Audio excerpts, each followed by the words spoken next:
Hello everyone, it is the match build-up show, Liverpool-Chelsea in the Super Cup in Istanbul. I am Paul Machin, I'm joined by Ben Kelly, by Kieron Gething as well, our Welsh champion, and of course Sam Walker as well as in the studio. Gentlemen, yes, our second chance at silverware of the season, Ben. Yes. Look, to be fair, at least we've legitimately qualified for this one. This wasn't like hand me down. Oh, we'll just throw him in. Yeah, who's available? I'll go on. Wouldn't it be nice if it was Liverpool? You know, it's the reigning champions of Europe versus the reigning other champions of Europe. I am so excited about this. Yeah. Like honestly, like I'm gutted. I didn't have the money to go out there because I went to the final. I had a ticket, but I just couldn't afford to go out to Istanbul in the middle of a week in August. You know what I mean? It just didn't make sense.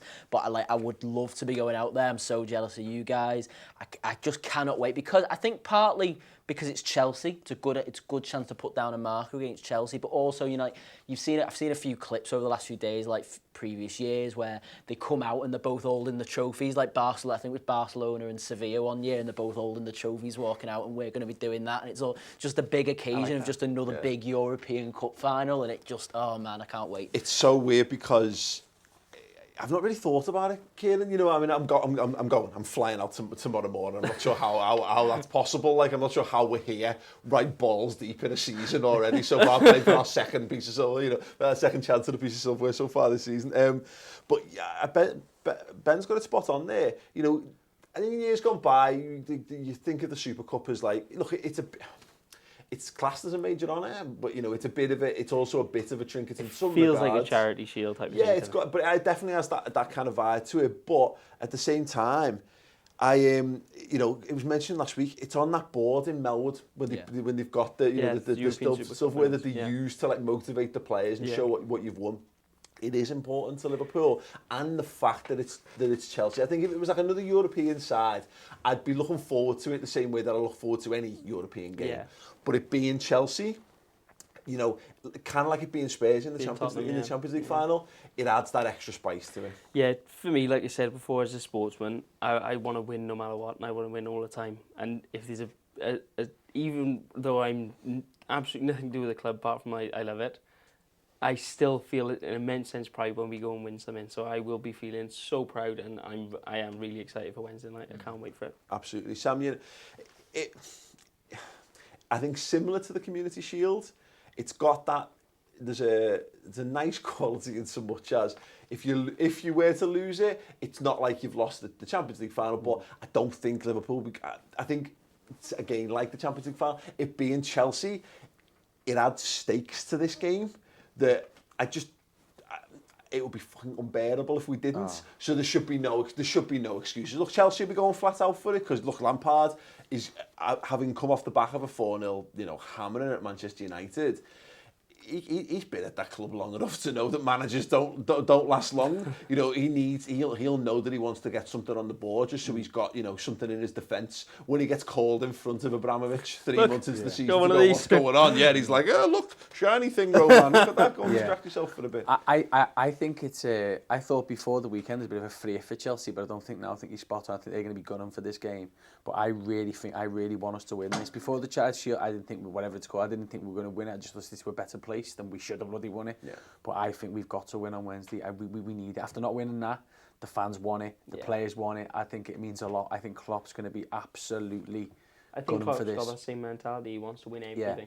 Yeah. It's massive. We talked about this in the final word show, didn't we, about how Klopp's eager to put the Champions League behind him, but this is the point. You know, we have qualified for this. We've earned the right to be in this game. Same way as Chelsea. You know, we went out there, won the European Cup, and this is the follow-on. And you know, I'll be saying exactly the same things about the Club World Cup in December as well. Yeah. Is that you've earned the right to be in this game, but that's all. You know, you deserve to be there because you're the best team in Europe. But that's not it. And it was something we were talking about again on the final word. When you're a champion, that's not where it stops. Yeah. That's where it starts, because we've seen it time and time. We saw this in 2001. We went and beat Bayern Munich. We were the UEFA Cup holders, or we went and beat the Champions League holders are there. Chelsea will go and have that. You know, they'll be the underdogs going into this game. They'll be looking to give us a bloody nose, and this is on Liverpool to prove why there's a disparity between being Champions League winners and Europa League winners. Yeah, there's no cliche in this. Something like it's easy to get to the top and it's hard to stay at the top. And I think every Liverpool player seems like they've got that mentality. Everyone in the team seems like they've got the mentality to stay grounded and still achieve and want more. And I think they're going to feel a big sense of occasion going out to Istanbul as well. I know it's a different stadium, but still the same place where we done it in 2005, and I think they'll feel a big affinity today when they're out there as well. There's a wonderful, like, there is a nice feeling about that when you start to think about the Champions League bed. You think, well, you know, they probably stay in the same hotel. You know, if they will do if they go to the final this year and all that kind of stuff. The path well trodden. I like all that stuff, but you know, the game itself. I think there'll be people looking at this and seeing Chelsea got smashed by United. We all think Man United are crap, so how crap must Chelsea be? Is that no? That's like Twitter analysis, football logic, isn't it? You watch the Chelsea United game back. Chelsea caused problems. Like they weren't clinical, but they got in a few times. You know, Tammy Abraham smashes the post. If that goes in, it's a completely different game. You know, Emerson has a good chance as well.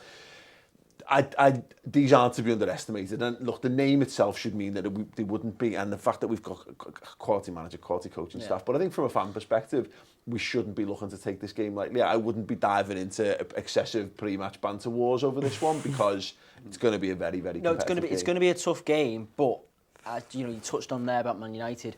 We're a completely different beast to Man United right now. I think if we get it right, if we focus on our game and we get ourselves right for this game, we could put another 4 past Chelsea here, because I think we were that good on Friday night. We showed enough of it. We were that good against Man City. You know, when you look at obviously you've got the last match team down here. You know, I look at that back four. Azpilicueta wasn't great for the third goal against Man United. Christensen and Zuma don't scare me. Emerson certainly doesn't scare me. Suddenly I'm looking at that and I'm going, Mo Salah's going to have them. Mo Salah is going to. If we can get firing from minute one, and we can go, you know, maybe get an early goal, we can put a few past these. That's pretty quick. He's even going to get drawn in back in them, hasn't he? Yeah, you know what I mean? How young is Christensen? Chelsea's approach is going to be fascinating for me for this, Sam, because we were talking about the Norwich thing. That they went and played a bit of football, and we all saw again Rory Jennings giving it the biff to us about, that's not how you play against Liverpool. Don't go and try and play football against Liverpool. If Chelsea come at us, if Chelsea try to give us a game, that's where I think that will play into our hands. They've got the ability to cause us problems because they've still got very, very good players. They've still got guys. They've got natural winners in that side. They've been there. They've won more stuff than a lot of our lads have. Some of them, but. Are they up to speed? Are they fully versed in that? Are they a properly meshed team, particularly with the new manager? And that's where I remember seeing it when Brendan Rodgers took over at us. You saw it with when Emery took over at Arsenal. If you want to be a footballing side, it takes time to get your squad unity together. And I think you've nailed it there. I think Lampard has to continue it in the same way Norwich had to. He's got to master what he's trying to do. So if he suddenly plays against Liverpool and goes, we're gonna park the bus, we're gonna play for a 1-0 win or a 2-1 or something like, I don't know. Is there extra time in Super Cup? Is it the same? Probably. There certainly was in 2005. I remember. But I assume there is. So I can't see it myself. I think he'll play his own way, and the fact that our players are fully recovered now from Friday and they're probably still shattered today. Well, that's going to make a big difference. Massive part. I think they're going to have to change a lot of their team, whereas I think we're probably just going to tweak the few that we want to tweak. I think it plays a lot into our hands. I think Lampard has to be smart, but he has to try and stick to his guns. Otherwise, it's you know, you could go pear-shaped otherwise. We talk a lot about like muscle memory and stuff, and again, look, this might well exist for Chelsea as much as it exists for us, but you know, this cycle of weekend, midweek, we're well in that now. You know, we've been able to manage that now for a couple of seasons. We've gotten better at it. It's season in, season out. And you're right, in addition to us having those extra couple of days to recover, what we kind of say, Kieron, is there's no excuses from Liverpool here. Yeah. You know, look, Alisson's not going to be available for it. That's an issue. It means we've got Adrian in there who's not fully integrated, not fully versed exactly in this role because he came in late in the window as well. That's our weak link, without a shadow of a doubt. But aside from all that, Liverpool are going to be fitter. They are more united as a side in the method of playing football. There's no reason Liverpool, again, there's nothing to fall back on for Liverpool to say they shouldn't be 100% ready for this game. Yeah, exactly, and that brings its own pressure, but they seem like they've handled that really well the past couple of years. Looking at that team sheet there, if the defence is anything remotely like that, and even if Adrian has an absolutely terrible game, and he concedes 3 goals, I still think we outscore them because I think our attack is that good and that sharp. Like Ben said about pre-season, that's sharp at the minute. Going into this season, I think we outscore anyone at the minute. Mane's surely got to come back for this one, Ben. Yeah. I think this will have been the aim for Mane. I think coming in, obviously he'll have a few training sessions under his belt before Norwich. I think it was always the plan to not start him. Hopefully, I think it probably worked out really well for us in the sense of we were in a really comfortable position when we could bring him on. Even he came on and looked quite good on Friday night. You know what I mean? Like came on, he could have had a goal himself. There was someone on Chris's post-match video saying, "I'd still give Mane a 10."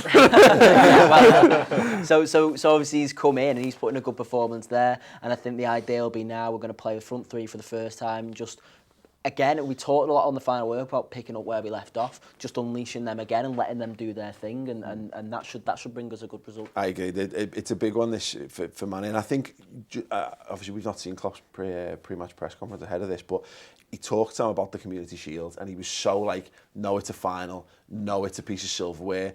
He was not taking it seriously. And let's be honest, like, try as we might, it is hard to see the Community Shield as anything other than a bit of a, as I say, the curtain raiser, as was often said in the build-up to it.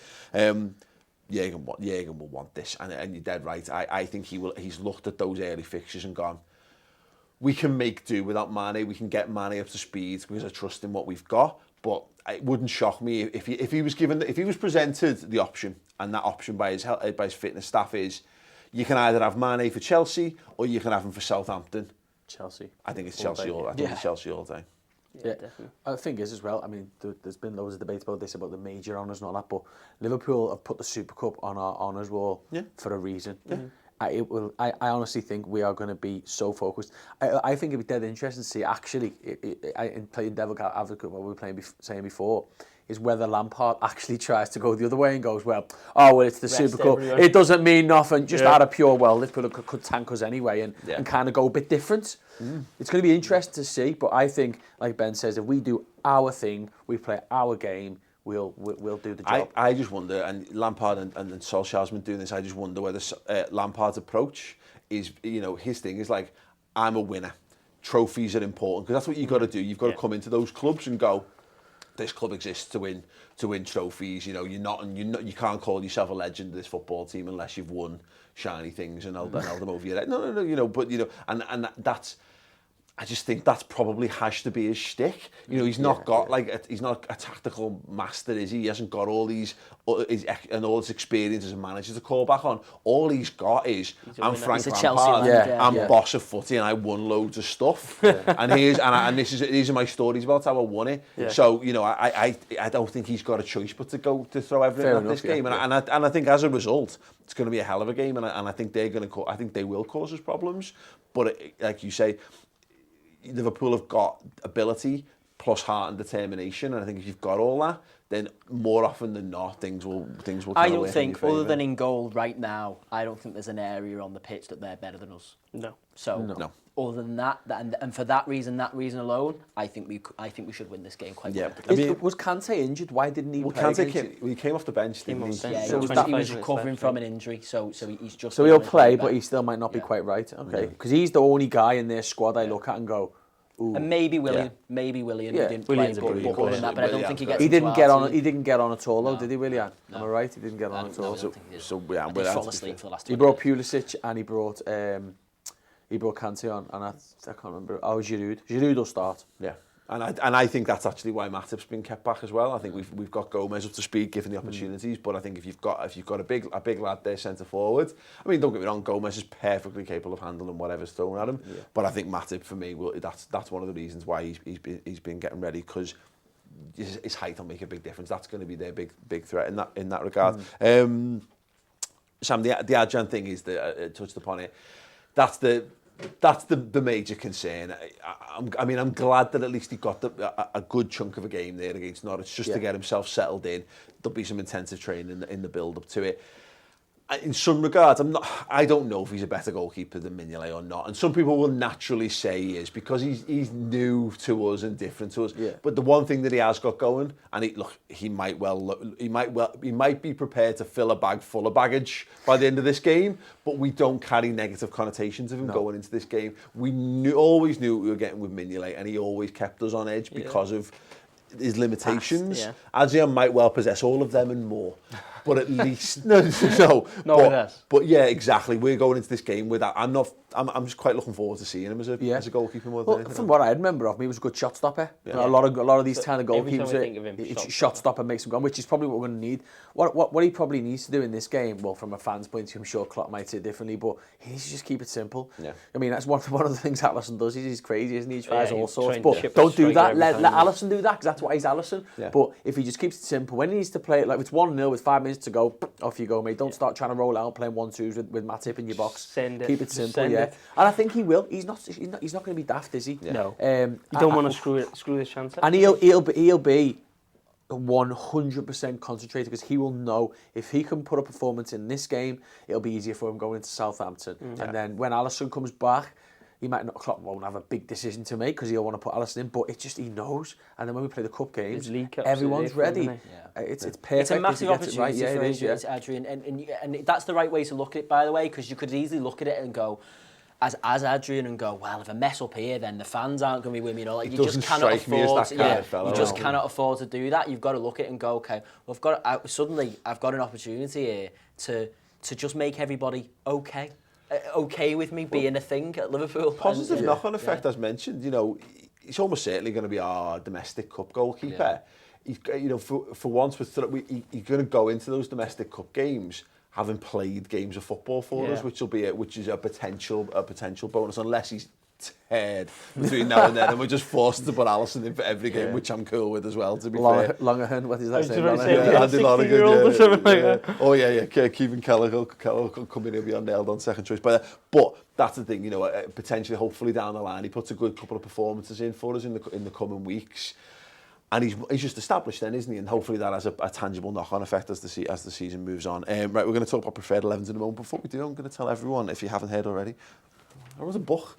It's a book about Liverpool basically going on and winning number 6 in Madrid. It's called It's Your Year, and it's written that way because it's basically based around the notion that fans of opposition teams gave us hell last year, thinking that we were all mad and delusional, that we were actually supporting a really, really good football team. So it goes through like the comments and reactions from opposing fans, but also some of the lunacy deeply embedded within Liverpool fans as well. It's also got like diary extracts from me reacting to stuff as it goes along, and unique pictures and what have you of things that happen throughout the season. There's a very, very limited print run of the first edition, which sold out in a week. It's going to a second print. You can pre-order it now. We'll put a link in the description underneath, and we'll put it as a pinned comments as well as that. You can get it on Kindle, you can get it on iBook as well if you want to just read the digital versions. But yeah, a very, very limited. It's massive and heavy, and it's good fun. I had a good time writing it. It was incredibly stressful getting it to print, but ultimately it's been a good laugh, and we know it ends really well, by the way, lads. Just spoilers. What happened at the end? Just not to give too much away, but the ending is genuinely fantastic. The second print run is going out very soon, so you can pre-order it now. On the shop site, so get involved with all that. Thank you very much for all of that. Gentlemen, let's talk about what we'd like to see from our teams. Kieron, any major differences for you for our starting 11? Is it just a case of throwing Manny in, or are you doing anything wilder? I'd like definitely the front three is sorted itself today. I'd maybe like to see Keita get in there in the midfield, and at the back, I know you're all saying Matip because of the striker. I still like to see Gomez. I want to stick with Gomez. I did it last time we came on the show. I put him in at centre back when you were all putting him in the right back. I just think he's the future, and I think we stick by him. Same aspect with Lampard, sticking by his youngsters, as Sam was saying. I think we stick by the youngsters, and all right, it's a big season for us, but I think Gomez can rise to that. There's no reason why Gomez can't start this game. Sam, personally, I think Matip, just because he probably needs the games now. It's a good opportunity to keep them fresh. And we saw last season, we rotated the other centre half and we rotated the right back, to be fair. Like, there's a possibility that you could put Gomez right back for this and put Matip in. I think he'll be more changes. I think the front three will stay the same because I think he'll want that cohesion. I think we could have a whole different midfield. I think he'll want Ox and he'll want Keita to get minutes. Okay. He might keep Fabinho, but Milner came on the other day. He might play the 6. I can see that. And I think at the back, I think he'll play Matip instead of Gomez. And until the news breaking this morning about Lovren, I actually thought he might even switch them both because it kind of makes no sense to just make Van Dijk play every minute of every game as good as he is. But it's a big cut. We just discussed that. I know. But I'm just so Klopp does that. But I don't think he will now. By the way, I think that this morning could mean we might even see the end of Lovren. It's a different conversation. But yeah, I think we could make 5 changes: midfield, Mane, Matip. I think he'll stick with the majority. I think he'll definitely stick with Henderson after Friday. I think given the extra couple of days to recover that we've had as well, that we've touched on, I think he'll play as captain, and I think Jordan Henderson will be dying to play this game and play in another cup final. I would go with Matip as well. I think you make a really good point about Joe Gomez. I wanted Joe Gomez to play on Friday, which he did, but I think he is more likely to play Gomez against Southampton, and I think as a result, 3 games in 8 days, I think he'll swap. But other than that, so Mane, Matip, and for me, I think maybe Keita comes in for Gini, but I think it's either or. It depends how he wants to approach the game. If he does want to go hell for leather, especially with the way Henderson's approaching games himself at the moment, then he might play Keita. Yeah. Gini offers a little bit more balance for me in midfield. I think if we rotate, it's to keep the players on the bench fresh, not because anyone needs a rest. Yeah, particularly. 100%. So I think Henderson will be able to go again. I think Fabinho will be able to go again, and then I think we're readying Keita, and I think for this, you just look at the impact he had in the Community Shield coming off the bench. Now, that's a great possibility again. Maybe we do similar to that, is we keep largely the same team, and then it's all in your substitutions. Shaqiri, but you can have that plan can be upset. I wonder whether we might have seen Keita on Friday, but you're losing a substitute because of the goalkeeper thing, that we maybe had to change our plans ever so slightly. For me personally, I'd go. I don't know that we need Gomez right back for this, but I think it's a good system to get into if you're saying Gomez starts right back against the really good sides, and Matip comes in for those as well, because he's handled those big games spectacularly well. I think, particularly we saw it in Europe last season, that Matip was outstanding. So I'd bring Matip in. I'd move Gomez to right back if you want to, although it's absolutely fine for it to be Trent. And then swap Gini out for Keita, and then bring Mane in for Origi, and then I think you're good to go there. And that's fair enough. Yeah, that's as close to, depending on your argument over the right back and the centre half, it's as good as a team as we can put out, I think. Do you think it's crazy that the 4 of us now have had a variation on all our team squads? And you wouldn't really necessarily, apart from mine was a bit drastic, but for that reason you said. But for a squad that hasn't changed, we should know what our first 11 is, and we don't, because that's how good our squad options are. The versatility of Milner, you could go left or right back. It'd be mad if Milner doesn't start, because he's not starting. I know he had an injury for the Community Shield, but Milner doesn't go long without starting games of football. And he was brilliant in pre-season as well. So don't get me wrong. I've talked up Keita. Milner's just as likely to start in that midfield today as anything, and we used him, particularly in European games, a lot. Experience, so, it could easily just be it could be Gini, Milner, Henderson. It is mental at the depth we got on the squad. Very, very interesting stuff. Let us know your thoughts on that. Chris spoke to Louis from 100% Chelsea in the build-up to this to get a little bit of Oppo insight. Let's hear what he's got to say. Obviously, we've got to talk about the weekend. Chelsea went up to Manchester, played at Old Trafford, got their arse handed to them on a plate. What on earth happened, mate? I just feel it was one of those days. Anything that went wrong for us went wrong, and everything went well that could have gone well for Manchester United. Bottom line, they took their chances. We didn't. Like I said, it's the first game of the season. I obviously didn't expect to get handed to 4-0, but still, I felt like the whole scenario, I think it's a learning curve, and it's a lot of big lessons that we needed to learn. I think we kind of realised, for example, Jorginho and Kovacic as a pair in deep line midfield don't really work. That's probably where you need to see Kante. I think a big lesson that we learned from a positive standpoint was that I think the movement between the midfield 3 of Barkley, Mason Mount, and Pedro at the beginning of the game.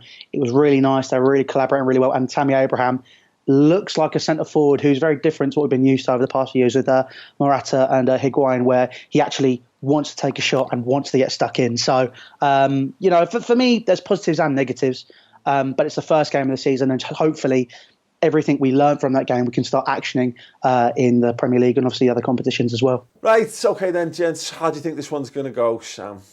I think we'll win the game 3-1. Yeah, I think it's a 4-1 again, I do. Okay, so I was going to go with 3-1, but for the sake of arguments, I'll have us keeping a clean sheet and say 2-0. Just to, spice it up. Spice it up. I was denied my 5-0 prediction last week, so no, 5-0? No, 3-0 to Liverpool. I'd like us to send a message if the game goes that way, and I don't want to appear blasé or anything, because I think Chelsea will cause us problems in this game if we're able to stay resolute and the goalkeeper is able to have a solid performance, because that's my big thing. If his head goes for any reason and they do target him, it's a potential weak spot. I would like us, if we are in a situation where we've got a couple of goals up, I'd like us to put our foot on the throat and really go for it, just to send a bit of a message out. We need to start creating that fear factor. I want teams to think, because Chelsea carry a reputation whether they're there or not, and I don't think they are there this season. If you can go and put a big score down on a world stage, which it is, I think that makes people think twice about how they approach it for the rest of the season. So I don't want us to go, we've got Southampton at the weekend, we need to make sure we've got something in the legs. That's what your subs are for. Go for it. Especially with the Champions League draw coming up as well. You go out as Champions League winners, and this is this is still a novelty, these type of games. You said there, like this is still massive across Europe. Like there are millions and millions of people who watch this game of all type of football fans across Europe, and they'll be looking. And if Liverpool go out and beat Chelsea 3-4 nearly, I'm not saying we will, but if we do, they'll go, God, you don't want the holders in there. You don't want the holders anyway, but you go, Jesus, the Champions League draws on the 29th. The last thing you want to do is go to Anfield in the first game where you're going to be bringing out the trophy. But exactly because the narrative that was building up around Liverpool leading into the season was, poor pre-season and they've not bought anyone. So have they gotten stronger? Yeah. Well, they haven't, because the prevailing logic is unless you buy new players, you can't be better, which is horseshit, by the way. But this is a good chance for us to show Europe. You're dead right. It might be okay because Liverpool might be worse this season. They might be, and then you go out. Oh no, never mind. But for me, Sam, the European Super Cup it's a full stop on last season. It's an addition to winning the European Cup. I'm not saying like it takes something away from winning the Champions League, but it's like if City hadn't won the Community Shield, you've won the competitions that got you there.